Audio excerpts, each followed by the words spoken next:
Hi, welcome to my channel. My name is Annie, and this is Unity Consciousness. Thank you so much for stopping by today. I'd like to welcome our new subscribers and also thank those of you returning for this week's energy update. Let's jump right in.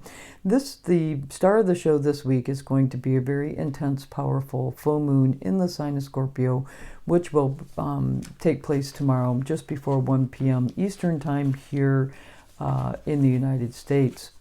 This lunation, this very intense lunation, is going to be ruled by Pluto, which is the modern day ruler, and Mars, which is the traditional ruler of Scorpio. Mars and Pluto Mars is actually in the sign of Leo, and Pluto is in the sign of Aquarius, meaning that they are both going to be squaring the energy in Taurus and in Scorpio. And in addition to that, both of those planetary rulers of Scorpio are going to be squaring Mercury, which is in the sign of Taurus. Pluto will square Mercury at the time of the lunation, and Mars will square Mercury later in the week. So intensity truly is the name of the game, and it has to do with communications and words because Mercury's here. Let's jump in a little deeper though. Scorpio energy is all about hidden things, things that are beneath the surface, truth. It's about intuition. It's about finances, but more so financial investments, and it has everything to do with death and rebirth, birth and transformation. Scorpio folks know how to and purposefully transform themselves time and time again. It is the process of alchemy that they know oh so well. And across the sky we have Taurus. Taurus is all about security. It is about foundations. It's about finance, but it's about tangible finances. Can be about food sources. It's all about the five senses, seeing things and tasting things and the goodness that comes from that, and wanting to have a foundation that's built on the luxuries of those senses. It is very practical.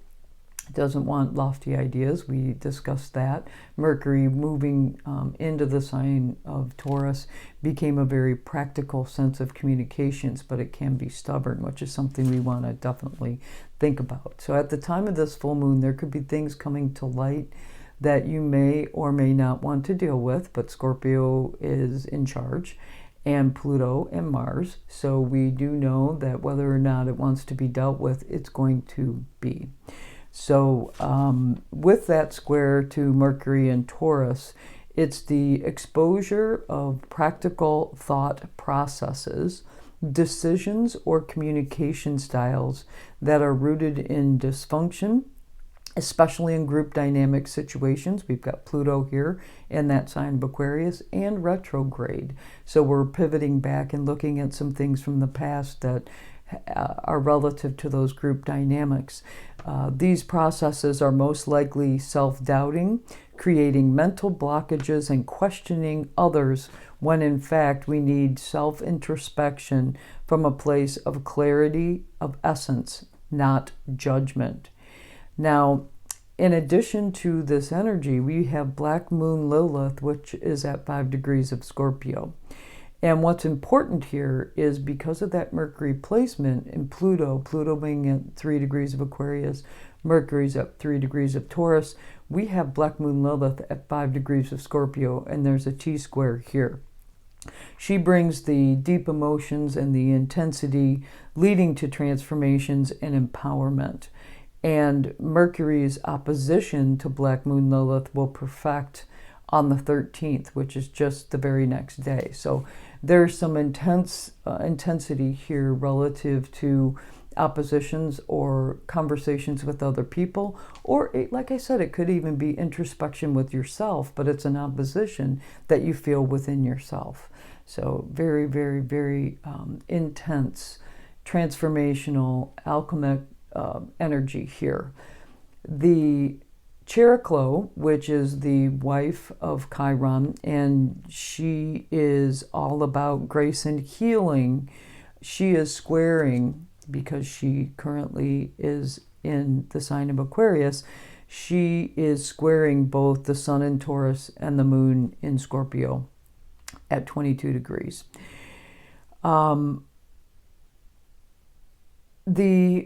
Because Chariklo is in the sign of Aquarius, it's the healing that comes from sharing with others. Again, Aquarian energy is knowing ourselves so well from that deep essence space, but then that interweaving into the collective, the weaving with the collective. And Chariklo is here to bring healing and the grace of the connection with others and the spiritual growth that we get through that connection with others. It's emotional intelligence of your true essence and the love that emanates from it. The ability to work through karmic and ancestral blockages, get out of your own way. I'm referring to channelings that I got as I sat with this energy today, like I said, and I don't want to miss anything here. Very powerful energy.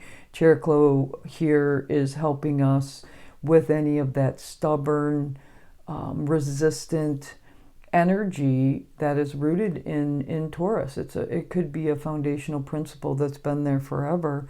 Maybe you were born into this principle or this idea or concept. And Chariklo's here to help us gracefully heal through the process of sitting with it, of actually using our intuition.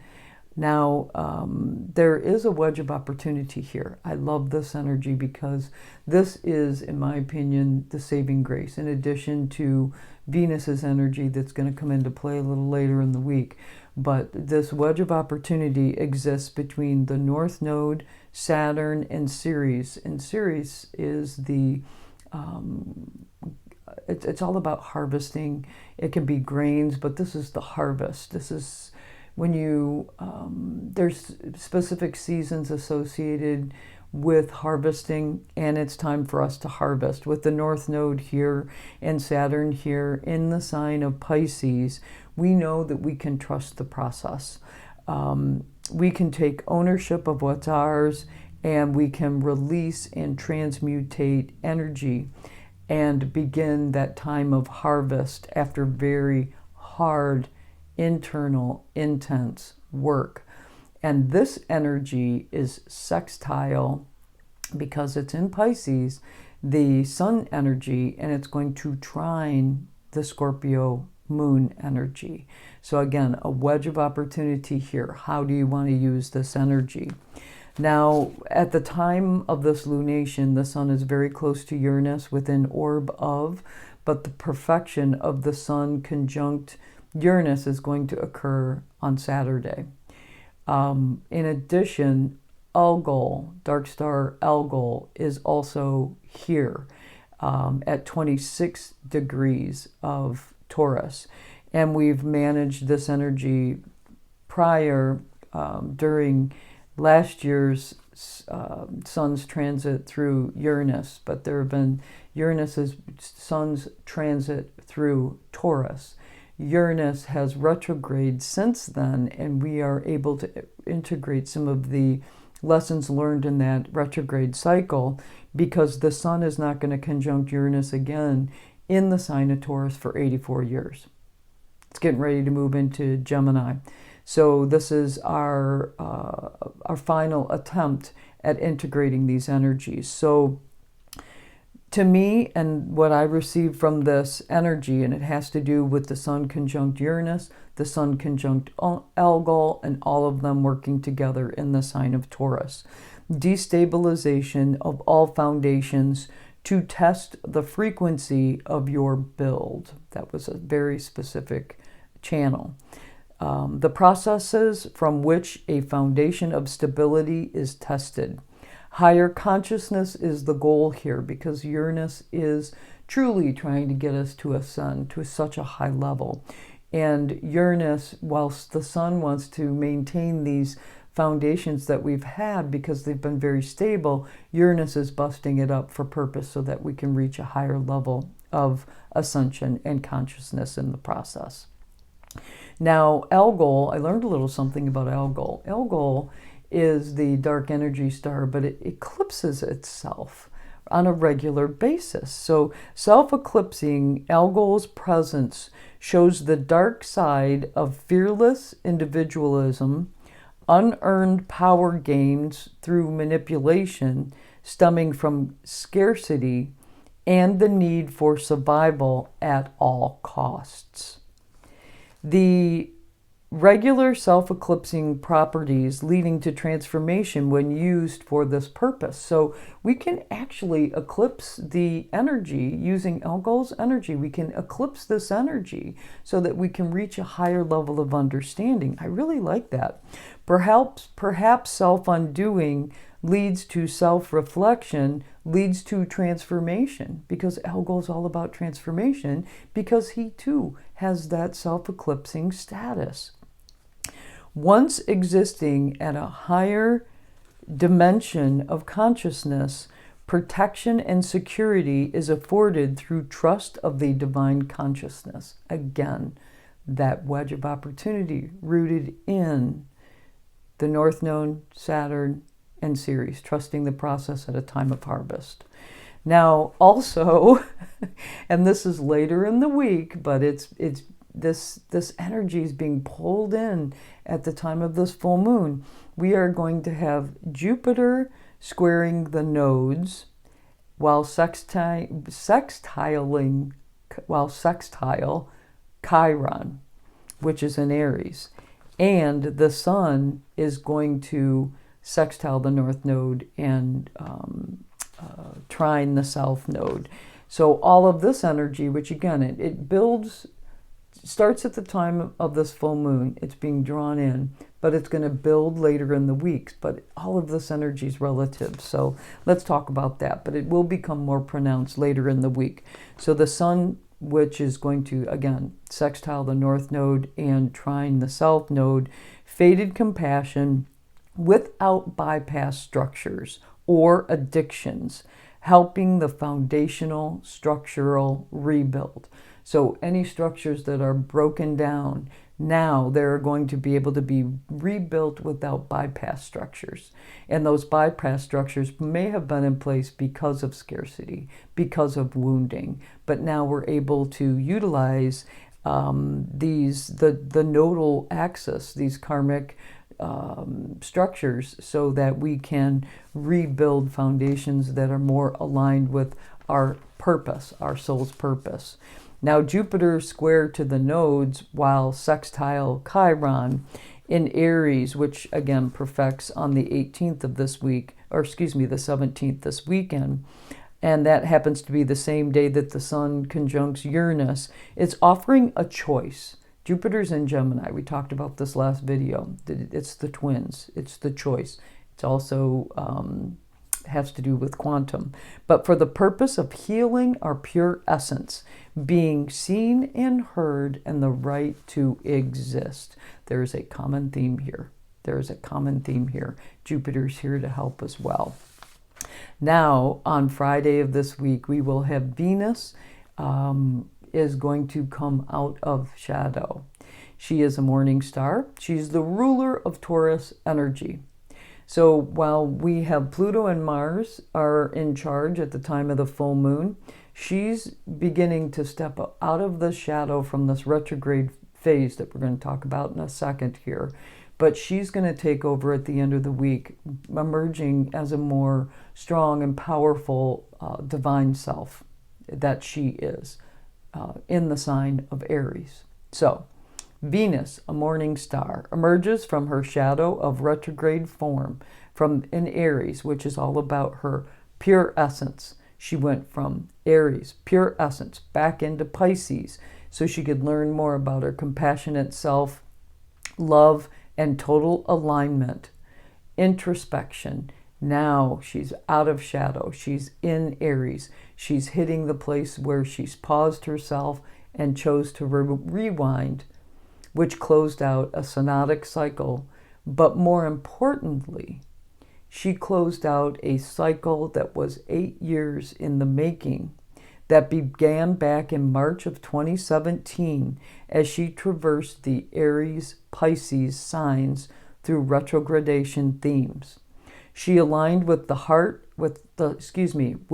earth and sun 5 times for 5 synodic cycles, outlining a pentagram in the cosmos. She orbited the sun 13 times, creating an octagon in the cosmos.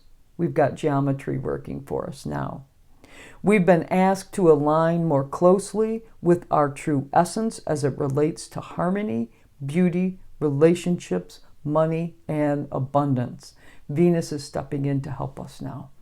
Venus is going to step in at the end of the week. So whatever the intensity is over the course of this full moon, whatever you're being asked to shed, it's a full moon, we're letting things go. We know that Venus is going to supplement at the end of the week. She's wiser, she's smarter, she's stronger. She's been here. She's walked this walk back in 2017. Oh my goodness, through all of these cycles, she's learned so much. She's so much wiser. And we can really draw on that Venusian energy, especially relative to our true essence. She's in Aries. We know our true essence, our inner beauty, our harmony on a whole new level. As I mentioned on Saturday, the sun is going to conjunct Uranus. We won't get into all that again, but basically on a 5D level, that's higher consciousness. On a 3D level, it's stubbornness leading to upheaval. We're going to get there. It's just the stubbornness leading to upheaval and destabilization, or ascending to a high level of consciousness. Either way, that's where we're going. And then on Sunday, we're going to have Jupiter squaring the nodes and sextile Chiron. Then, in addition to this, is where Mercury jumps in the mix and is going to have a square conversation with Mars. And Mars, again, the ruler of that full moon. So now we're wrapping the energy up. So we have this intense energy. We've got some relief, some outlets, some understanding, some ways to grasp higher consciousness, Venus lessons coming in, and now Mars and Mercury are going to square off one more time just to check and see how we're at with these processes. This, on one hand, can be a battle of stubbornness and principles against ego and blinders on people wearing blinders for power trips, or groups of people for that matter. On a 5-dimensional level, we need to step into heart-centered consciousness. We've learned this with Mars and Leo. Rooted in knowing our true essence and the trust of the divine consciousness, of which you are, and also the need to not engage. It's not important. Sometimes it's just not even necessary. Okay? Well, that's all I have for you this week. Truly, this was something that came through too, and I want to read it, and we are going long today. This is an opportunity, this full moon. It is laden with opportunity in the sign of Scorpio. Scorpio is the ultimate alchemist, the ultimate death and rebirth sign. Chariklo, Chiron, and Jupiter, they give us choices for healing that true essence. We are facing intense change and transformation through the power of awareness and integration. The nodes, we've talked about the nodes as well. Busting up old patterns, conditioning, and principles that were built for the purpose of stability in a 3D world. Understanding the depth of your divinity through acknowledgement of past wounds and elevating your consciousness to match that which you are. That's a 5-dimensional principle. I decided to use the Light Seers deck today. This is the Chrysan deck, because we're talking about Scorpio, and we do need some help from our intuition to see what's going on beneath the surface. And it does not surprise me that the card that jumped out is the Queen of Cups. And it can be argued that she rules Cancer, but in my opinion, as a woman who has a lot of Scorpio energy, This tells me all about Scorpio's divinity. She has a crown on her head. She's got a bowl of alchemy. She's speaking with her intuition, and she is not drowning in the depth of the waters of transformation. She is in it. She is fully engaging in it. Let's see what the book has to say. The Queen of Cups is one of the most intuitive characters of the tarot, floating in her dreamlike state of spiritual connection. She asks you how well your emotions have been serving you lately and reminds you that you have the ability to connect on a much deeper level. Feel and accept your emotional intuition. Listen closely as a way to understand what is truly going on and ensure that other people feel heard when you communicate with them. Devote time to their emotional cues and see the divine beauty in all life's experiences. It takes both sun and shadow to make the ocean floor sparkle. In shadow, this card can indicate that you are out of touch with your emotions or that you are suppressing your feelings while refusing to see the obvious. If you feel any insecurities around openly connecting with others, grow into a better partner by vulnerably sharing your own tender heart. Our mantra, my intuitive heart openly expresses deep love. We'll read that again. My intuitive heart openly expresses deep love. Well, thank you so much for joining me today. If you liked this video, please do click the like button. If you want to know when videos are being dropped, click the subscribe button. Any comments or suggestions, post them in the comment box below. You know I always like to hear from you. I hope you have an incredible week of alchemy, death and rebirth, alignment with your true essence, and emerging like Venus, using this energy like Algol to eclipse out and remove anything that you need to remove that doesn't align with your higher self. Have a fabulous week. Namaste.